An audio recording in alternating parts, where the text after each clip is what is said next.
In Alabama, there are places where Spanish moss is so thick it blocks out the sun.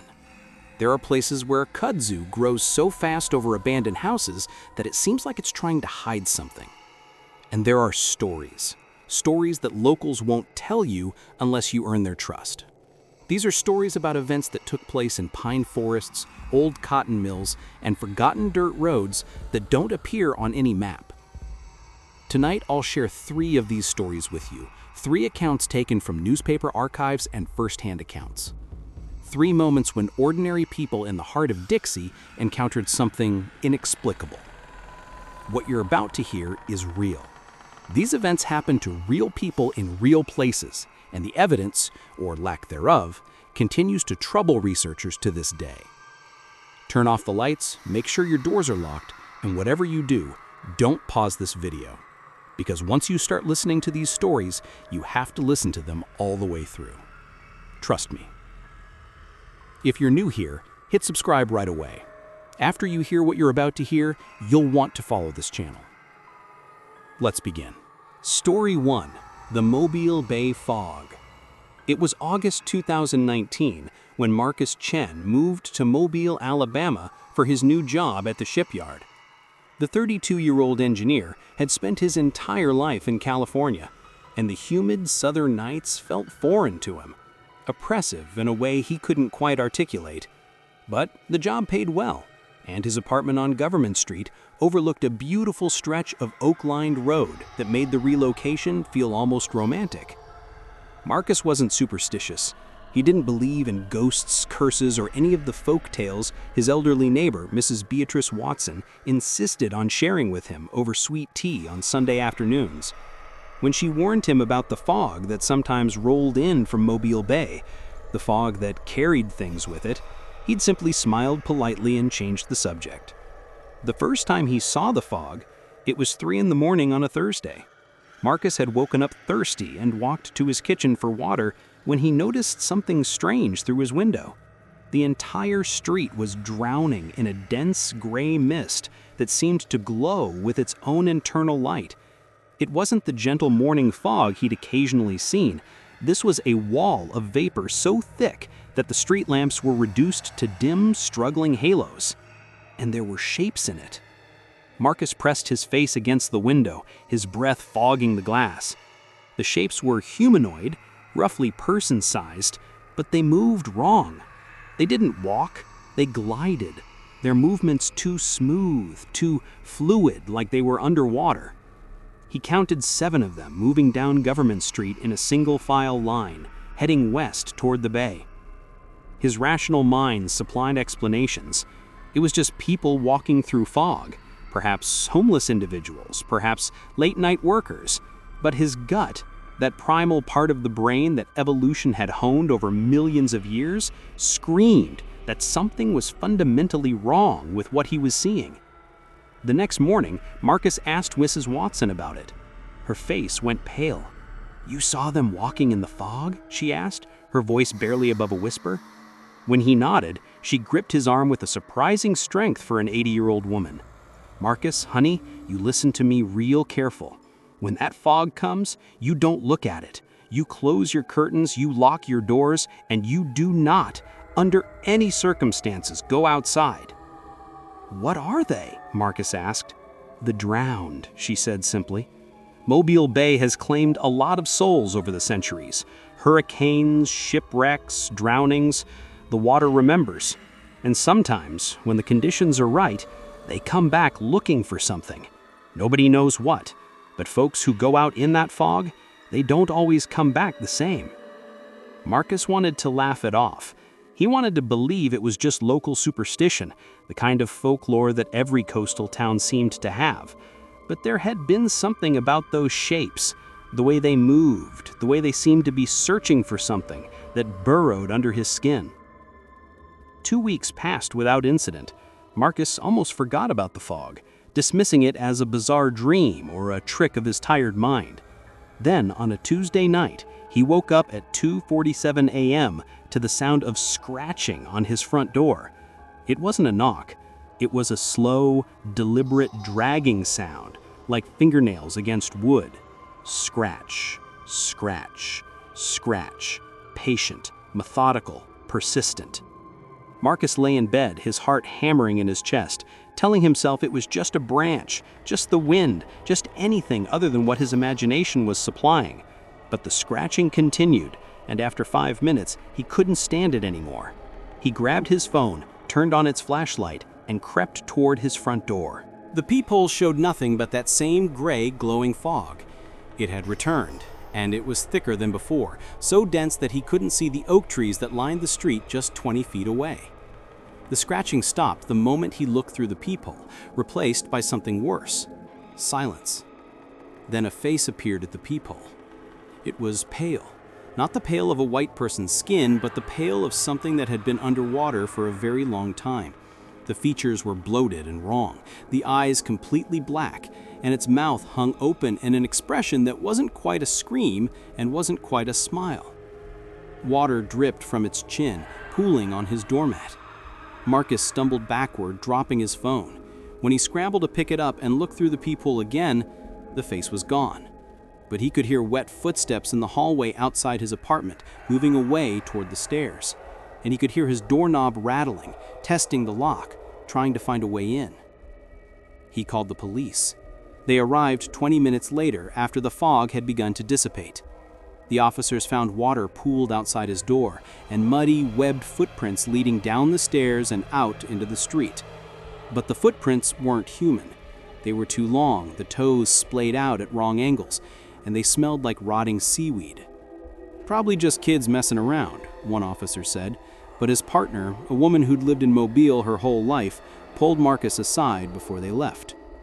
"I grew up hearing stories about the fog," she said quietly, glancing at her partner to make sure he wasn't listening. "My grandmother said the same thing happened to her in 1963. Whatever's in that fog, it's looking for people. It's trying to figure out who lives where, who's alone, who's vulnerable. Don't open your door when it comes back. Don't even acknowledge it's there." "When it comes back?" Marcus repeated. "It always comes back. Not every night, but often enough. Usually around hurricane season when the bay gets restless. Just be careful.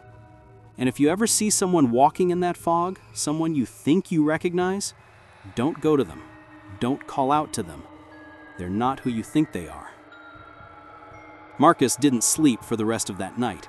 He pushed his couch against the front door and sat up with every light in the apartment blazing, watching the fog slowly retreat as dawn approached. When morning came, he found his doormat covered in black, viscous substance that looked like a mixture of mud and oil. It reeked of the ocean. A week later, Marcus saw a missing person poster at the local coffee shop. A man named Derek Holloway had disappeared 3 nights prior. He'd been last seen walking on Government Street at 2 a.m., heading toward the bay. Security footage from a nearby gas station showed him walking into a bank of thick fog and simply not coming out the other side. Marcus studied the poster with growing dread. He recognized the street corner in the photo. It was less than 2 blocks from his apartment. And in the security footage, just barely visible in the fog behind Derek Holloway, there were shapes, 7 of them, walking in single file. Derek Holloway's body was never found. The police report listed him as a probable drowning victim, though he was last seen nearly a mile from the water and there was no evidence he'd ever made it to the bay. His car was found parked outside his apartment, his phone and wallet still inside.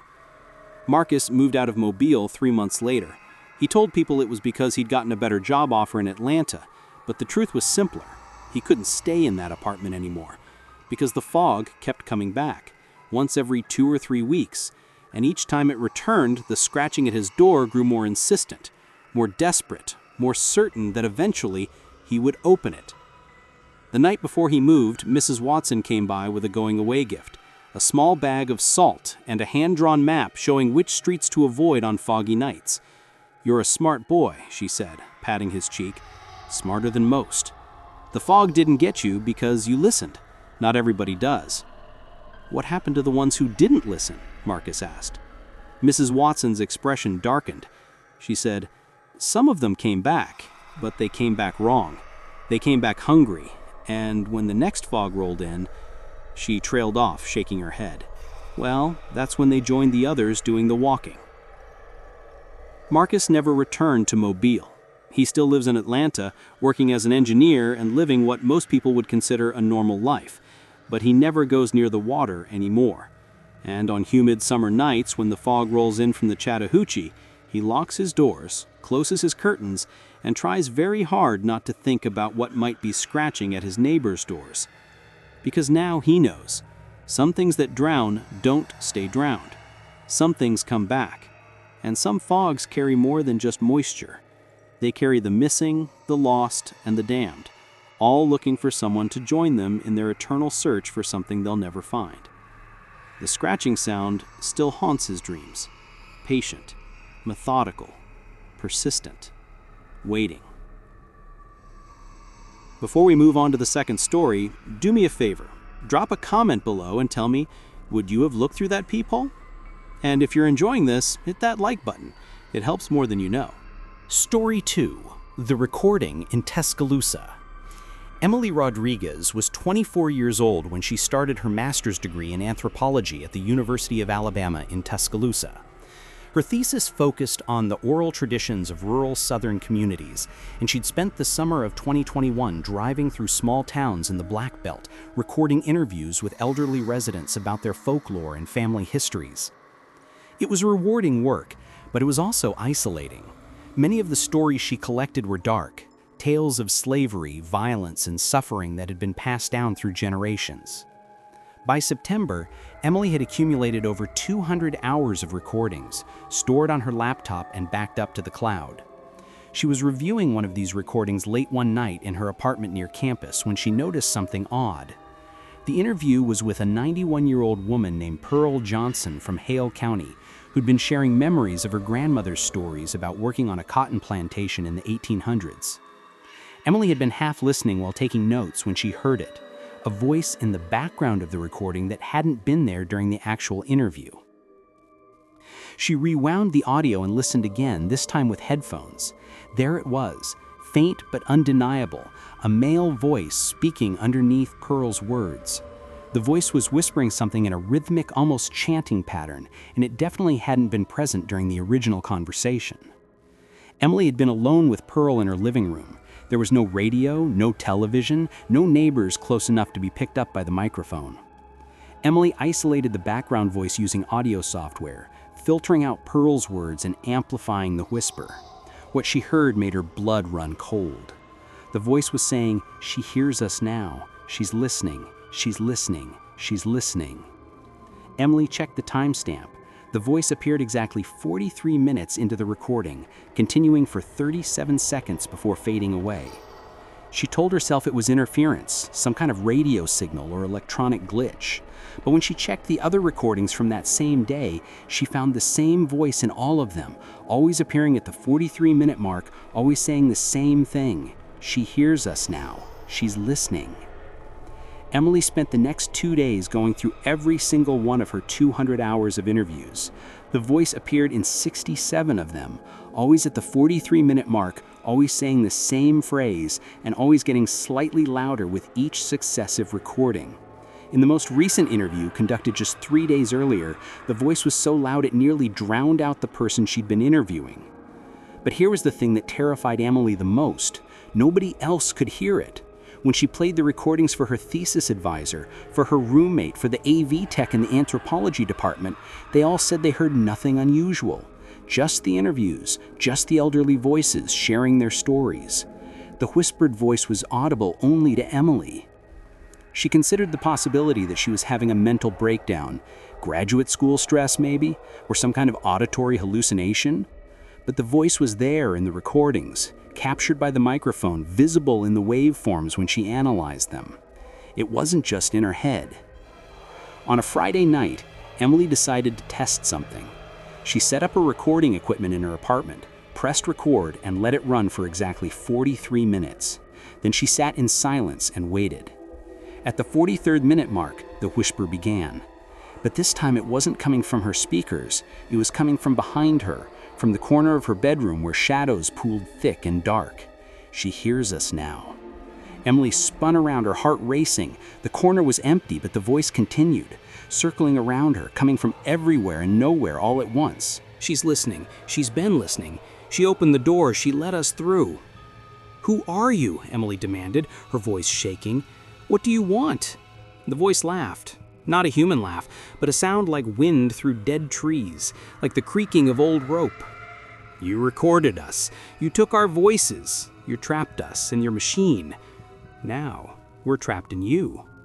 Emily grabbed her phone and ran out of her apartment. She stayed with her roommate that night, but the whispers followed her. She heard them in the rustle of leaves outside the window, in the hum of the refrigerator, in the white noise of traffic. Always the same phrase over and over, like a prayer or a curse. "She's listening. She's listening. She's listening." The next morning, Emily deleted all of her recordings, every single one. She erased them from her laptop, from her backup drives, from the cloud. She threw her recording equipment in a dumpster behind the anthropology building. But it didn't help. The voices had already found their way into her head, and deleting the recordings didn't make them leave. She went to see Pearl Johnson, the first person she'd interviewed, hoping for answers. But when she arrived at Pearl's house in Hale County, she found it empty. The neighbors said Pearl had passed away 2 days earlier. Peacefully, in her sleep, they assured Emily.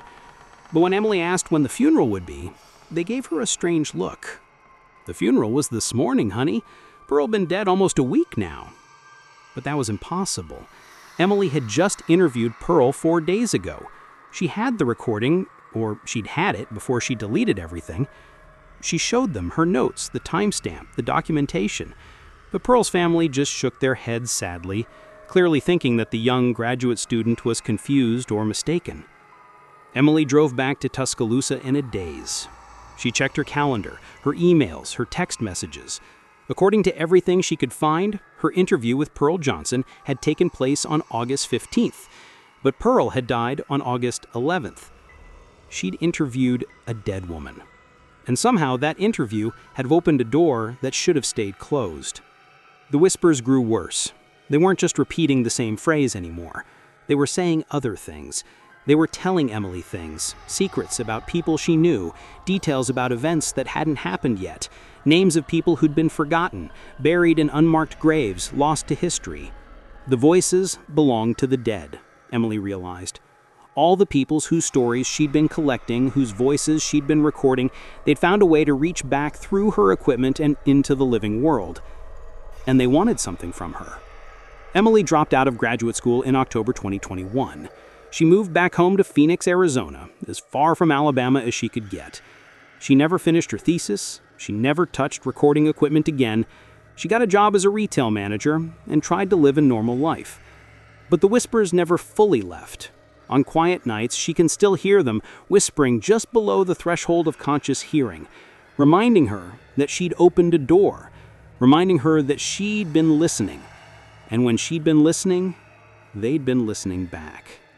Emily doesn't talk about what happened in Alabama. When people ask why she left graduate school, she says it wasn't for her, that she wanted to do something different with her life. But sometimes, very late at night, she'll hear someone whisper her name, not out loud, but in the space between seconds, in the gaps where sound should be, but isn't. And she knows they're still waiting, still watching, still listening to her the way she once listened to them.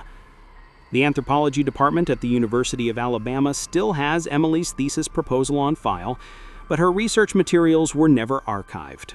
Her advisor tells people she simply decided academia wasn't her calling. Sometimes he wonders what happened to all those recordings, all those stories from elderly residents of rural Alabama. They would have been valuable historical documents. But late at night, when he's alone in his office, he's glad they're gone. Because sometimes, when the building is empty and the wind is right, he can hear something whispering from the corner where Emily used to sit during our meetings.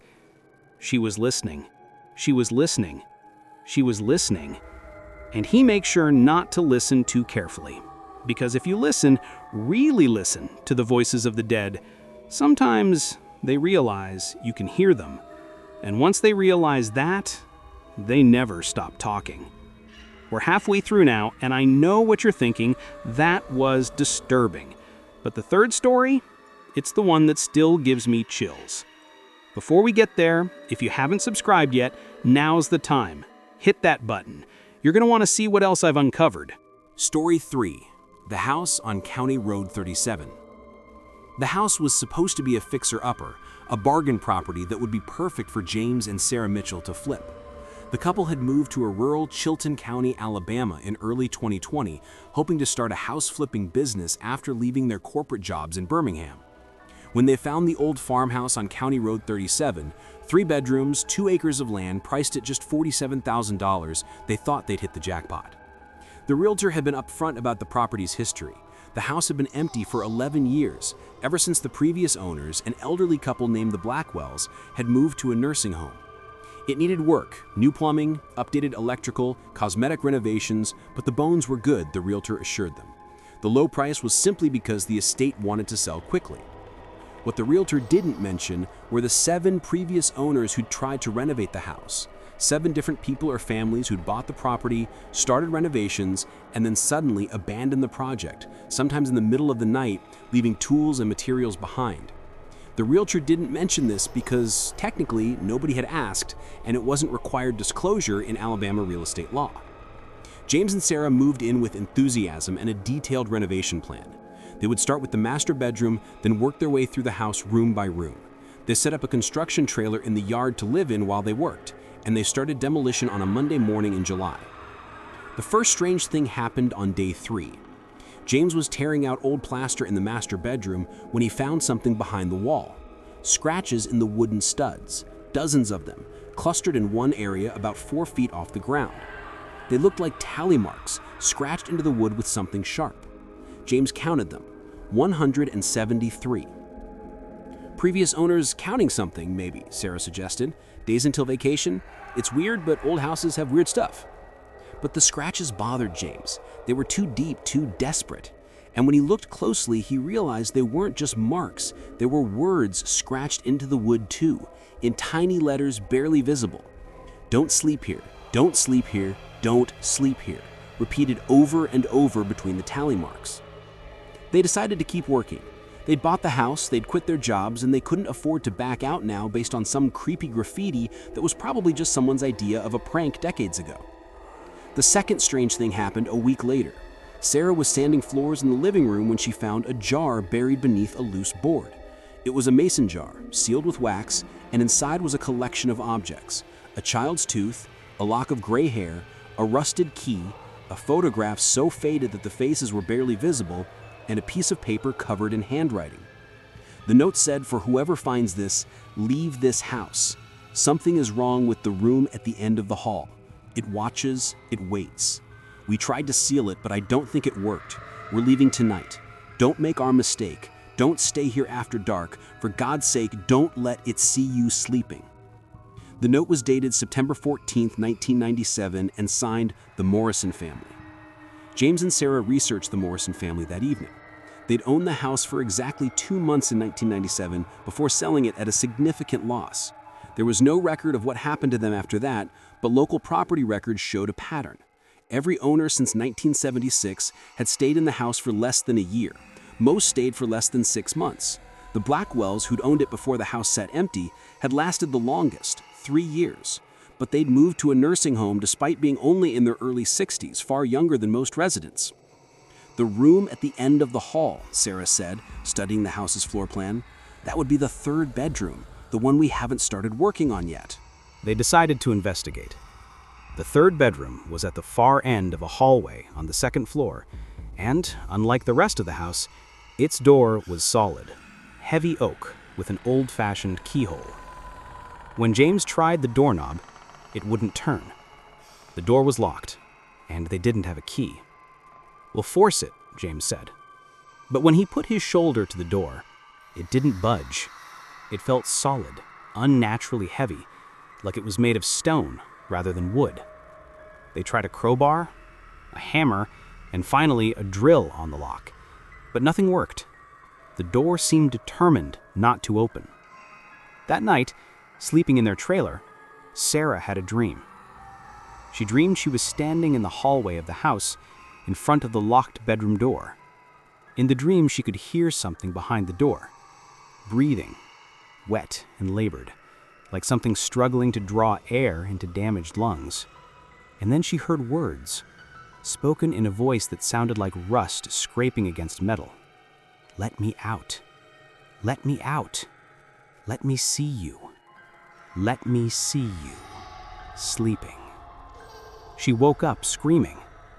James tried to comfort her, but he was pale too. "I had the same dream," he admitted. "The exact same one." They spent the next day researching the house's history, going back as far as county records would allow. The property had been farmland since the 1800s, but the current house had been built in 1963 by a family named Holloway. The Holloways had lived there for 13 years, until 1976, when something happened. Something that wasn't clearly documented, but which involved the police and a hasty sale of the property. James found a newspaper article from August 1976 in the Chilton County archives. It was brief, just a few paragraphs. Tragedy strikes local family. The article reported that the Holloway's youngest daughter, 7-year-old Margaret, had died in her sleep of unexplained causes. The medical examiner's report found no evidence of disease, injury, or foul play. She'd just gone to bed one night and never woken up. The article mentioned that Margaret's bedroom was at the end of the upstairs hallway. Sarah wanted to leave. She wanted to pack up, walk away from the house, and never look back. But James convinced her to stay. They'd invested everything in this property. They couldn't just abandon it because of bad dreams and creepy coincidences. They would board up the door to the third bedroom, finish renovating the rest of the house, and sell it. They didn't need to deal with that one room. But that night, the dreams came back. And this time, in the dream, the door was opening. Just a crack. Just enough to see that the room beyond was filled with darkness. Not the absence of light, but darkness as a presence, as a thing that moved and breathed and wanted.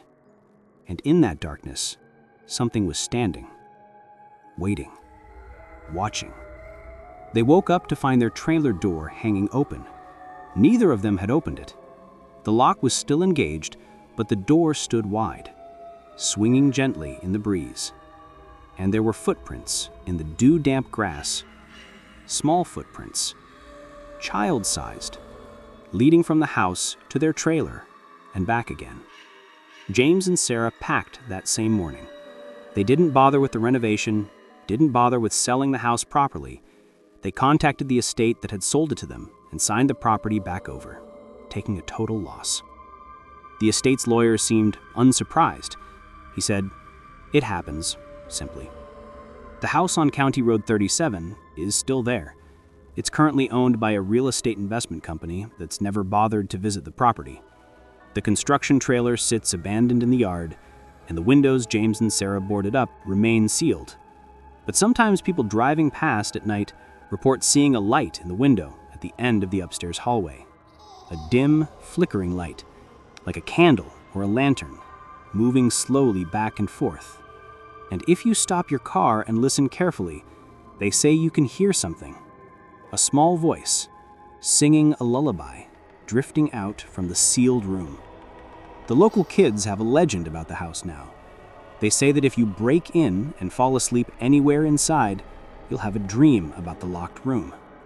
And in the dream, the door will open. And whatever's in that room will finally get to see you sleeping. And when you wake up, if you wake up, you won't be alone anymore. Because the thing in the room has been waiting so long, so very long for someone to let it out. And once it's out, well, it needs somewhere to stay. And your head, your dreams, your sleeping mind, that's exactly the kind of place it likes to live. James and Sarah Mitchell never bought another property in Alabama. They moved to Tennessee, where James went back to working in IT and Sarah became a teacher. They don't talk about what happened at the house on County Road 37, and they've both been diagnosed with chronic insomnia. The medication helps, but neither of them likes to sleep anymore. Because even now, hundreds of miles away, they sometimes have the same dream. They're standing in a hallway, in front of the locked bedroom door, and in the dream, the door is opening. Slowly, inevitably, like it's been opening for years and has finally swung wide for them to see what's inside. And what they see in that room, what waits in that darkness, is something they can never unsee. Something that's burned into their minds like a photograph branded onto flesh. They never tell anyone what it is. But when people ask why they won't sleep without all the lights on, why they never close their bedroom doors, why they both wake up screaming sometimes in the middle of the night, they just say they had a bad experience with the house they bought once. And they leave it at that. Because some things are better left unexplained. Some doors are better left locked. And some rooms should never, ever be entered. Especially the one at the end of the hall. 3 stories. 3 places in Alabama where something went wrong. Where the ordinary became extraordinary. Where the explainable became inexplicable. And where people learned that some doors, once opened, can never fully be closed again. These stories come from real places. The fog still rolls in from Mobile Bay on humid nights. Emily Rodriguez is a real person who worked on a real thesis that was never completed. And if you drive down County Road 37 in Chilton County, you'll find a house that's been sitting empty for years, accumulating a history that no realtor wants to discuss. I know what you're thinking. You're thinking these stories must be exaggerated, that there must be rational explanations, that I've embellished the truth for effect. And maybe you're right. Or maybe, just maybe, there are places in this world where the usual rules don't apply, where the boundary between the living and the dead grows thin, where something waits in the fog, in the recordings, in the locked rooms, patient and hungry and eternal. Alabama keeps its secrets well. The Spanish moss hides a lot, and the people who know the truth have learned when to speak and when to stay silent. Next time, I'll be taking you deeper into the darkness. More stories, more places where reality bent and broke. Stories that will make tonight's tales seem tame by comparison. You won't want to miss it. If you made it this far, you're the kind of viewer this channel needs. Drop a like, hit subscribe, and leave a comment telling me which story disturbed you the most. Until next time, keep your doors locked, your lights on, and whatever you do, don't fall asleep to the sound of scratching. The night is long, and something is always listening. Stay safe out there.